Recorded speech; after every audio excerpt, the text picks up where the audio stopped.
এটা হচ্ছে সেই মসজিদ যেটাতে আমরা আজকের ঈদ উল আজহার নামাজ পড়েছি। এটা হচ্ছে অ্যাঙ্গুলিয়া মসজিদ। এটার অবস্থান হচ্ছে মোস্তফা সেন্টারের খুব কাছেই। আসসালামু আলাইকুম। ঈদের দিন সকালবেলা আমরা চলে যাই মেট্রো রেল স্টেশনে।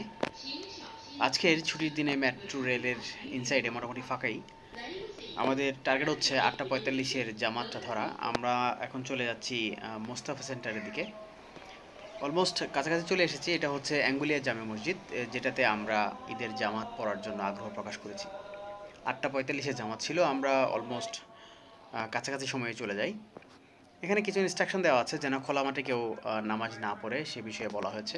এই মসজিদটার ভেতরে অনেক জায়গা আছে, মোটামুটি অনেক মুসল্লি একসাথে নামাজ পড়তে পারবেন। দেখি আমরা এখন কততম তলায় নামাজ পড়তে পারি। এটা হচ্ছে একেবারে নিচের তলা, যেটা পরিপূর্ণ। স্বেচ্ছাসেবীরা আমাদেরকে ইনস্ট্রাকশন দিলে উপরে যাওয়ার জন্য।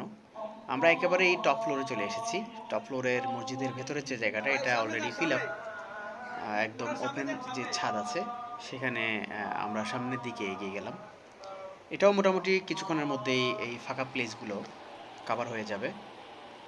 এখানে অনেকগুলো জামাত হয়, তার মধ্যে আজকে এখন যে জামাতে আমরা অ্যাটেন্ড করতে যাচ্ছি এটাতে বাংলায় খুতবা হবে।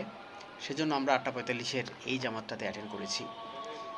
এই জায়গাটার মধ্যে অনেক বাংলাদেশি থাকেন, সো বাংলাদেশিদের সুবিধার্থে এই জামাতের খুতবা বাংলায় দেওয়া হয়।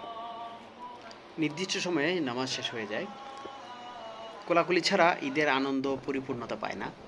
আমরা একে অপরের সাথে ঈদের আনন্দ ভাগাভাগি করে নিলাম। এটা হচ্ছে অ্যাঙ্গুলিয়া মসজিদের ভেতরের দৃশ্য।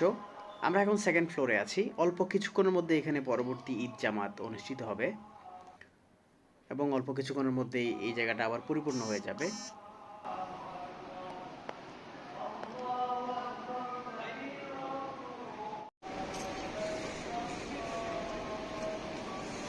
এটা হচ্ছে সেই মসজিদ যেটাতে আমরা আজকের ঈদ উল আজহার নামাজ পড়েছি। এটা হচ্ছে অ্যাঙ্গুলিয়া মসজিদ।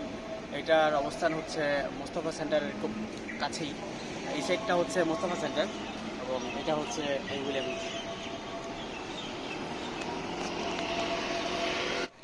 সিঙ্গাপুরে বাংলাদেশিদের জন্য সবচেয়ে জনপ্রিয় জায়গা যদি বলা হয় তাহলে এটা হচ্ছে অন্যতম একটা জনপ্রিয় জায়গা, যেখানে ছুটির দিনগুলোতে বাঙালিরা ভিড় করেন তাদের প্রিয়জনদের সাথে দেখা করার জন্য। এখানে আসলে আপনারা বাংলাদেশের একটা ফিল পাবেন, কারণ এই জায়গাটার মধ্যে বাংলাদেশের সব কিছুই পাওয়া যায়। সোহেল ভাইয়ের মামার ঈদের দাওয়াত আমাদের ঈদের আনন্দটাকে আসলে পরিপূর্ণ করে দেয়, কারণ উনি আমাদের জন্য অনেকগুলো ফুড অ্যারেঞ্জ করেন যেগুলো আসলে অনেক টেস্টি ছিল এবং আমাদের আনন্দটা অনেক বেশি বেড়ে গিয়েছিল ওনার আতিথেয়তায়। আমাদের পূর্ববর্তী প্ল্যান অনুসারে ঈদের দিন আমরা চলে যাই সুলতান মসজিদ দেখার জন্য।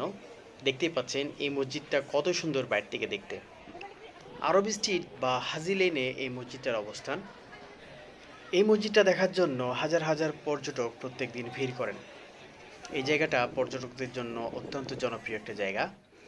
এখানের আশেপাশে যে ওয়ালগুলো আছে এইগুলোতে বিভিন্ন পেন্টিংয়ের মাধ্যমে ঐতিহ্য তুলে ধরা হয়েছে। এছাড়াও সুলতান মসজিদের আশেপাশে অনেকগুলো রেস্টুরেন্ট আছে যেখানে আপনি বিভিন্ন দেশের ঐতিহ্যবাহী খাবারগুলো পেয়ে যাবেন। ঈদের দিন জোহরের নামাজটা এত সুন্দর একটা মসজিদে পড়তে পারায় আমাদের অনেক ভালো লাগে। এই মসজিদের ভিতরে অনেক সুন্দর। সব মিলিয়ে সিঙ্গাপুরের প্রথমবারের মতো ঈদ অনেক ভালো ছিল। সবাই ভালো থাকবেন, সুস্থ থাকবেন। আসসালামু আলাইকুম।